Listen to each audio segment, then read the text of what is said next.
all I can tell you. Stick around and watch it. It's not going to be that bad. It won't be that painful, but it's very interesting because so goes California, so goes the rest of the nation.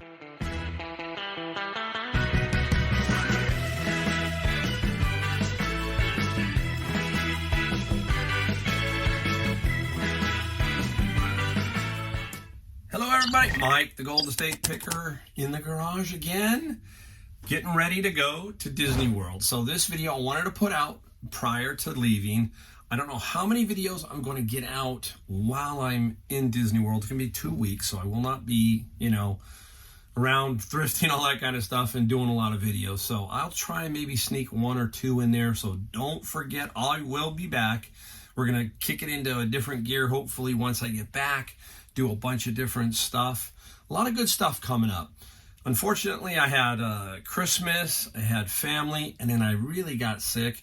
And funny thing is, I didn't have the COVID, right? At least I tested negative with the home kit. But some of those things are false positive.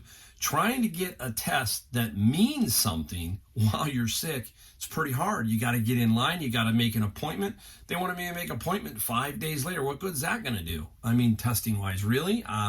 Then you couldn't get kits. Now you can sort of get kits. We found some tested negative, but I was down and out for 2 weeks. I finally feel today is 90% today.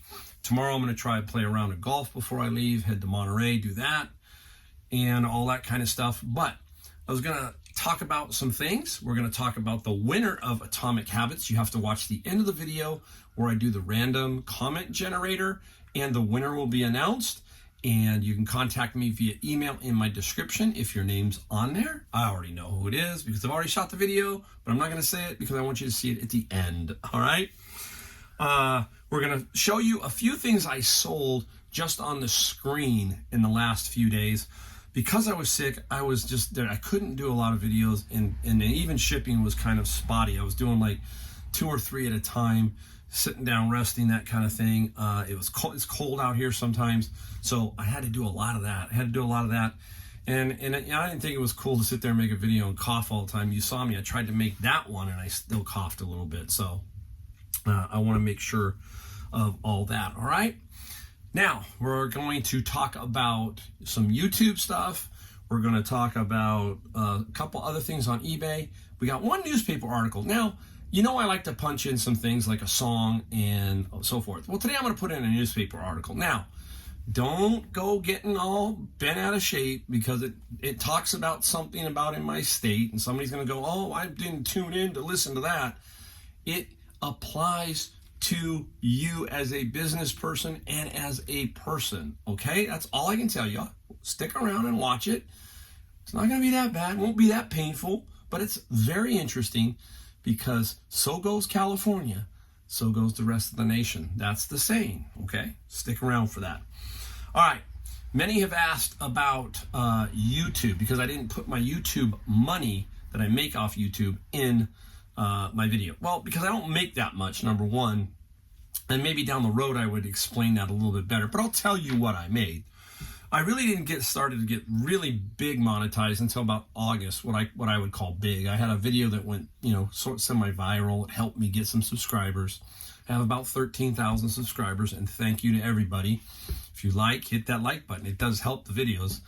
But anyhow, that's when I got about monetized, and I was averaged about $1,000 a month from August to December. I think I made about $5,000.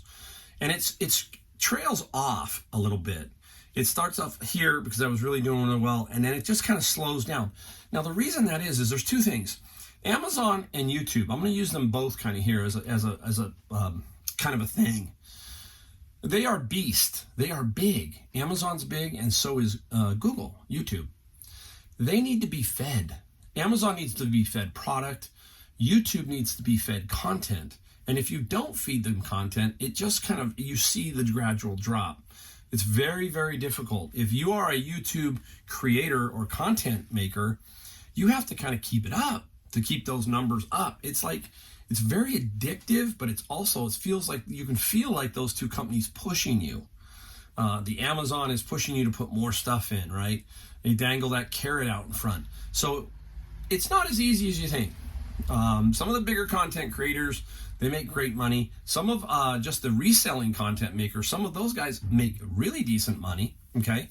Few and far between, but there are many. Me, I just sit in the middle, and if I can make a few extra bucks, that's great, you know? So that's about what I made, is $5,000 from August basically to December. And next year, hopefully, we'll just give you a big total and see what it is, and we'll include that in the next year's video as we go along. All right, now, I had some other people ask me what I do when I go on vacation. How do I set my eBay store? So I set my eBay store up for vacation mode, or what they call time away. So I set it up for that, and I also take a laptop with me. And I think what it is until 10 days, when you have 10 days set or longer, you can't really make any adjustments. I think it's 15 days. So I'll probably set it up for 15 days, even though it won't be that long. And I will allow purchases to be made. I will then immediately send out an email that says, hey, look, I'm away, explaining that I will ship it on this date. Now, I kind of pattern my vacations in a weird way. I'll tell you how I do it. So I'm leaving on Saturday and coming back on a Wednesday, basically. So almost 2 weeks. So when I'm back on Wednesday, it allows me Thursday and Friday and one extra business day, which is Monday. I set my days for 3-day handling in general. So I'm trying to get it to where Monday is the latest in case I have a problem with a box or something, which I shouldn't.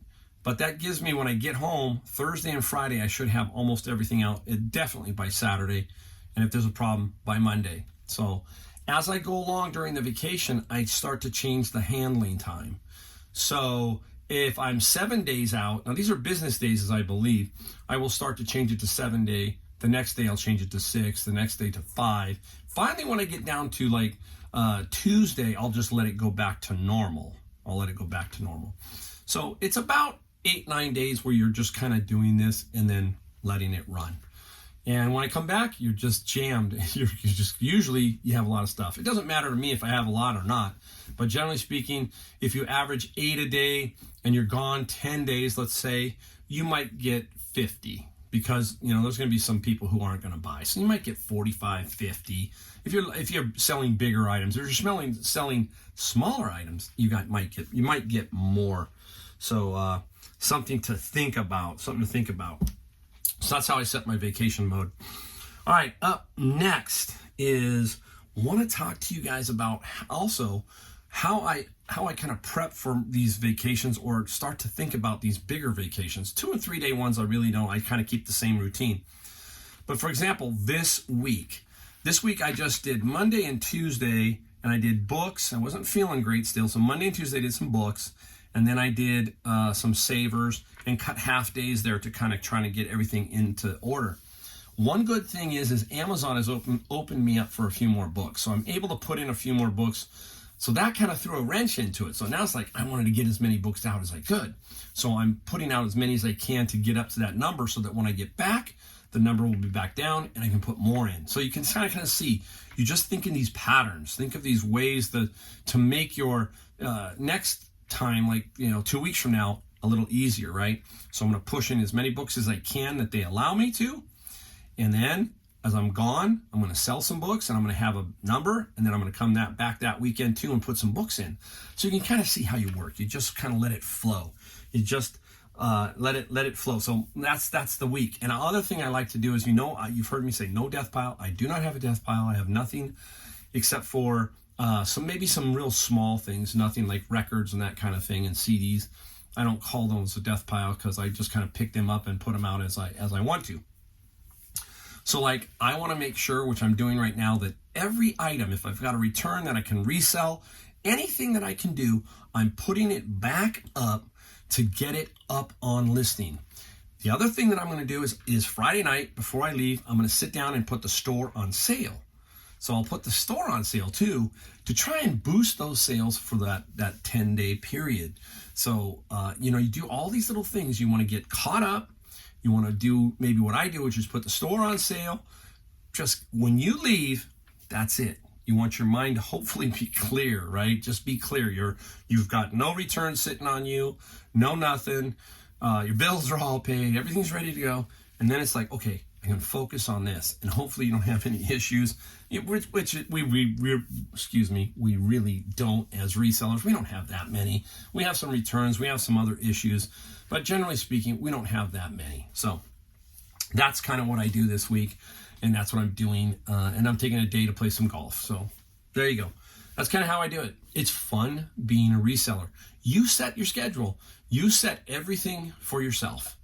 No boss, nobody. That's what's great about it. That's what's so much fun about it, right? And you can see it in me. It's kind of like I call it like a Tetris puzzle. It's like I'm trying to fit these pieces so that everything's kind of like a perfect day or a perfect week, trying to make it work. It gets back to some things that I was, excuse me, there's a little cough there. Something I was thinking about. Sometimes you wake up in the morning and you go, and your mind kind of is like, wow, I got so much going on. No matter if you work for somebody or you work for yourself, sometimes you go, okay, how do I get this organized? How do I make this work today, right?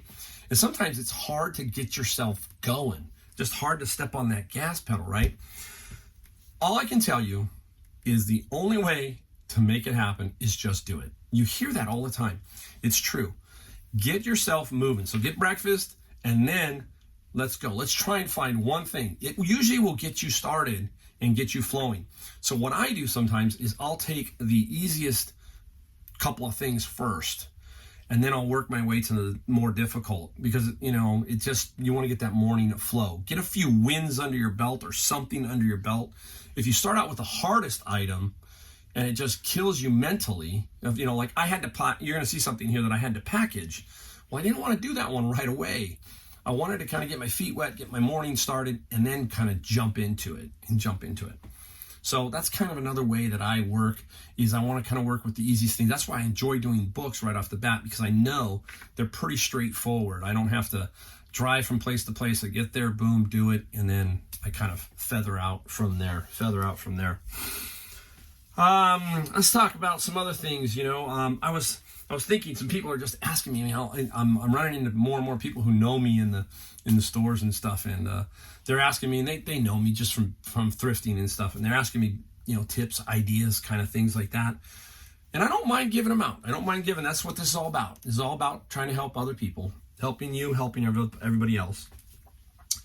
But many people have a lot of self-doubt. They just don't seem to have, it's confidence, basically, right? They don't have that confidence. And I try to tell them, they say, well, what can I do? And I said, look, confidence comes with knowledge, what you know and what you feel with. Once you feel comfortable with something, the confidence will build. You can't have self-doubt. If you have self-doubt, it'll affect you in many, many ways. Athletes, ask them. They cannot have self-doubt, period. Everybody in business, you can't have self-doubt. You have to have confidence, and confidence comes with knowledge, with experience, with things like that. So you got to constantly try and be learning, try and use your life experiences to help you navigate if you're doing reselling, all that kind of stuff. If you're doing other things, hey, look, throw me in somebody else's business, I'm going to have some self-doubt because I don't have the confidence of knowing it. But if I can learn it, with that, more confidence and less self-doubt. Okay, so keep that in mind. The other thing that I want to talk about, and it kind of stings sometimes, is finances. People say, hey, well, how do you make it work? I said, look, I'm at a point in my life where I don't have a lot of what we call debt, period. I don't have any debt, okay? I think that's the one key area in everybody's life that you should focus on. If you can focus on debt, many more things become easier. And I know it's tough, because there's a lot of people out there who have student loans, mortgages, all kinds of crazy things, right? It seems to always pile up. But this is a great avenue, reselling, to get yourself involved and make some extra money and maybe pay down some of that debt. Maybe you're working, take that reselling money and pay down that debt. Get that debt down to nothing. And then you're building the business. So you're doing two things. You're paying down your debt and you're building up your reselling business so that when that debt's gone, you're off and running. A lot of people want to go full time. Well, to go full time as a reseller, I can tell you, you've got to be really clean. Got to be clean. It really makes a huge difference. Kind of going into retirement, that's the same thing. I'm into retirement. In retirement, you can't be straddled with all kinds of debt. Our number one thing as seniors or people who are going to be retiring is medical. We have to figure that out. Now, I'm lucky my wife has a government job. That job is she's going to retire from, but I'm going to have to supplement somewhere along that line with my own medical. Hopefully I'm going to join hers, which I think we'll be able to do, but it'll still cost me some money. Number one issue is with people who are retiring, if you talk to them, is medical. It's very difficult. Our article is going to kind of talk about that a little bit today too, but that's a big issue. Big issue. I don't know how to solve it. Okay. Many people try to solve it and it just seems to get mucked up every time the government gets involved. All right. So try to get yourself debt free. This channel's about a little about everything. So I'm going to stick to that, debt free. All right. And then just remember, hey, work through everything. Just keep working. Just keep focused. Keep moving ahead. It will break free. Okay, if it's slow, it will never always be slow. It will never always be busy. So just keep focused. Once you get to that right spot, just do it. Just do it. All right. All right. Now, we're going to do the newspaper article. We'll do some things we sold, and then we'll do the random generator. Okay, so we're almost there, but I just want to talk about this article. So don't go throwing things at the phone. Okay. Don't be giving me the finger. Some of you might. All right, here we go. Look it. It affects us. This is going to affect you if you live in California, or if you don't, because like I said, so goes California, so goes the rest of the nation. That's the same. So this is an interesting one. This comes from the Stanford Hoover Institution. They were talking about this article here. It's Democratic lawmakers propose doubling California taxes to fund single-payer health care. Wow, that's a pretty big thing. Doubling our taxes, right? Whoa, I'm like, okay, I got to read this further. I had to, a friend of mine gave me this, and I was like, this is kind of crazy. But here it is. I'm going to lay it out, and you can listen to it because it affects you. If this is what they're trying to do, think about that, okay? Think about that. Democratic lawmakers have proposed a constitutional amendment that would increase taxes by $12,250 per household to fund a single-payer health care system. The economics behind this proposal is off the charts awful, and if passed, it will absolutely positively devastate California's economy. This is the Hoover Institute, okay? I'm going to give you a couple more points in here to see what they're talking about. Nuts, okay? Kind of crazy when you think about it. Okay, now, a constitutional amendment. If you don't live in California, we have to have something like that to get this permanent. The only way you can pass it is this way, okay? Both the California State Senate and Assembly would need to vote in favor by 2/3 majority. They have to have 75%, basically. Presently, the Democratic Party has a 75% super majority. Okay, super majority in both legislative houses, meaning that there is nothing Republicans nor independents can do to stop this should Democrats choose to vote along party lines. Now, you've heard me talk about this. We need representation from both sides, Democrats and Republicans. When I grew up, you could vote for a Democrat if you were a Republican, and if you were a Democrat, you could vote for a Republican. Now we're polarized. We're just completely polarized. But you cannot give power to one party because that party then can do whatever they want. One thing they did here was they rammed through a gas tax here with just this. I don't know how much it was, 19 cents or something. No opposition. They couldn't stop them. They just rammed it through. 19 cents, I think, a gallon. This was about a year ago because they have a supermajority. There's no compromise. Remember, what is government? Government is compromise. It's, hey, you got to sit down and figure it out. We don't do that no more. Both sides, okay? Both sides. We don't do that no more. That's why the filibuster, which they're trying to, you notice how they took one filibuster away, then somebody else came back in and messed with it. First it was Harry Reid, then it was Mitch McConnell, and now they're trying to do it again to get it where it's a simple majority. That can't work. It doesn't work. You've got to have compromise. You've got to have bipartisanship. Very big key. Without that, one party can just keep changing things around, they get in power, they switch it. The next party's in power, they switch it. Okay? Now, last part of this. If the law is passed, the combined marginal tax rate for the top earner in LA County, including county sales tax, would rise to 67.15%, 39.6 federal, 18.5 state tax, 9.5% county sales tax. Take away the county sales tax, and you're at like 57%. 57 feds and state, 57, half of your pay. So where does that start at? 150. Now, why do I use that? Because that, if you watch my video, I made net of about 154. You put my wife's in there and I'm over that. So you see how it can affect me, right? I would fall into part of this if this was passed. So am I supposed to just give half my money? I wouldn't give half my money because I have some deductions and stuff. But there are some people who don't have all these deductions, do not have them. Interesting play, right? Now, just the personal income tax rate of 57.65% slightly exceeds the top marginal income rate of what country? Sweden. Okay. Who's a big purporter, a big person of Sweden?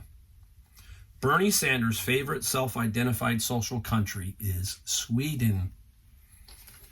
Okay, there you go. This is a proposal, okay?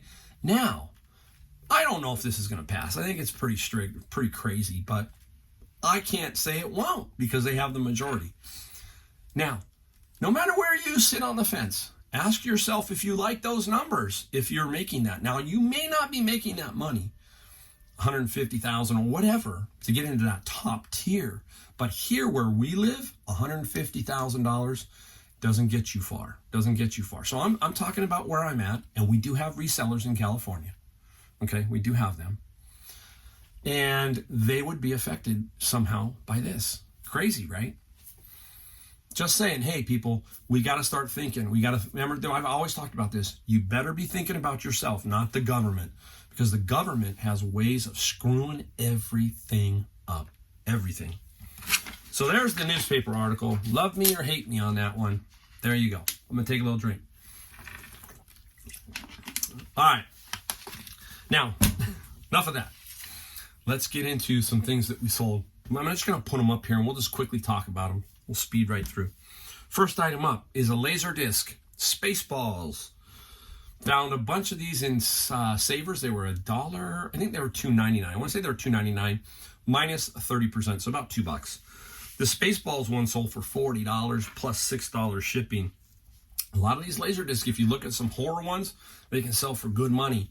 Spaceballs sold. I love that movie, right? Mel Brooks. Who didn't like Mel Brooks with that? Blazing Saddles. Young Frankenstein. He was on a roll in that period. That's our area. If you're my era, if you're in my age, right? We were in that, Caddyshack, Ghostbusters, Animal House. I mean, it was crazy good.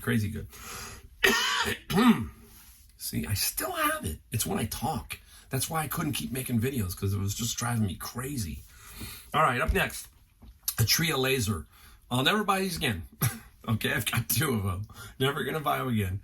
Even though they're brand new, didn't sell well. So I finally got an offer. I took $55. I know I paid about $10. Paid $20 shipping to Seattle, so that helped me. Their laser removal, hair removal things, I won't pick those up again. They're just too tough for me to sell. All right, up number 3. This is kind of a cool item. It's a fiber optic power meter. ODM is the manufacturer. Somehow it reads some fiber optics. The power sold for $76 plus some free shipping. Occasionally I do free shipping if it matches and there's a couple in there, and I might stick in free shipping. So I did on this one, $76 plus the free shipping. All right, up comes the next one. It's the big one. I wanted to show you, but it was just too big. And again, with the being sick and all that stuff, it is the Gone with the Wind lamp. And I'm going to put that right up here. We sold that thing for $695 plus $100 shipping, going to Mississippi. Yep, I packaged it. It's in my car right now, okay? 2 boxes. It was not fun. not fun. I can consider myself a pretty good packer of stuff. And I did the best I could here, and that's it. Cross my fingers. I insured both. So basically what you do here is when you have a split shipment like this, give you a quick tip. You're going to do 2 boxes, but you got to insure because it's a $700 value. So what you do is you kind of gamble here. You split $350 here and $350 here. So you insure each box for $350. It's about all you could do. Otherwise, you could insure each one for $7, and that doesn't work. And you got to get a signature required on each box. So what you do is you go in and you just hit print another label. So the first one, you just print it with the weight and everything, and you let that roll, and then you just go in and print another one. Gives you 2 different prices for each box. That's kind of how I do it. Very simple. I did pack them. I have every box. I was thinking I had a lot of foam. I had a lot of everything. I'll let you know if we have a problem or if it lands safely. But it's very cool. Those Gone with the Wind lamps are unique. You just don't find many of them. And what did I pay? I got to tell you what I paid for it. I paid $29 minus 30%, so I ended up paying about $23. All right, next one up is the Cleveland Frontline putter. Found this at Savers, and wow, I was really surprised because it was Cleveland. I'm not knocking Cleveland, but it's not like the top of the name of golf. We got good money, $113 plus $13 shipping for that putter. It was like new. Really nice looking putter. Think again, it was about 32 inches long. So the normal putters are about 35 in general. So when you get a 32 or a 33, you really know it, and not necessarily not going to sell as well. There's always people out there. There's, everybody's, there's all different height ranges. Everybody's tall, everybody's short. There's all kinds of height, so they need a certain length putter. Okay. Up next, I do clothing occasionally. I found this Columbia jacket. I believe I paid $15 at Goodwill. It sold for $80 plus $116 shipping. Columbia, great brand. This jacket was in really good shape, and it went to California. So I probably made about $5 or $6 on the shipping. I think it only cost me like $10 to ship it. Really nice. All right, we can't stop without one book set. I'm going to show you this. This is Foxfire Books. Anytime you see these at garage sales, flea markets, thrift stores, all that kind of stuff, Foxfire, look at the name. Foxfire, they are like a survivalist book series. And I had 1, 2, and 3 in a box, little box set. And I've sold them before. I get them out of the bins of books. And this one sold for $50 plus $7 shipping. Really, really nice. You get these are quick sale. They will flip fast for you, especially if you can find them all. I think there's 7 or 8 in the series. I'm not positive how many, but if you can get them all, yeah, you make some really, really good money. All right, we're going to run the random generator. All right, so watch that. If you're the winner, I know who it is, but if you're the winner, make sure you get a hold of me on the email side down in my description. Again, I'm heading to Florida, going to have some fun at Disney World. Maybe I'll drop some Disney World stuff on my Instagram page, so check me out on my Instagram page. There's a link in the description for that. And thank you to everybody. What a great year we had. Really did. And it's all because of you guys on YouTube. You give me inspiration to keep going, to help you out. And all my friends at Savers, all my friends at Goodwill, all my friends everywhere, thank you, thank you, thank you. I really appreciate it. And I'll see you next time. So watch the video for what. Keep going. You got to watch the one. See you next time. All right, everybody. Hey, we're at the computer and we're going to use a random comment picker to pick our winner for the Atomic Habits book. I've loaded it in, eliminated all the duplicates, all that kind of stuff, and we're going to pick a winner. So let's spin to see who wins. Martha Powell, you are the winner. So Martha, congratulations. You're going to have to drop me a note in my email, and it's in the description below in my videos. You can see my email. Please send me a note, and I will try and get this off to you before I leave for Disney World. If not, it will be after Disney World. But again, hey, Martha Powell, you're the winner. Congrats. And we're going to keep giving more away. So as many as I can find, I'm going to find some other cool books, and we'll start giving more away once I get myself organized, once I get back from my vacation. Promise you guys. All right, hey, thanks again.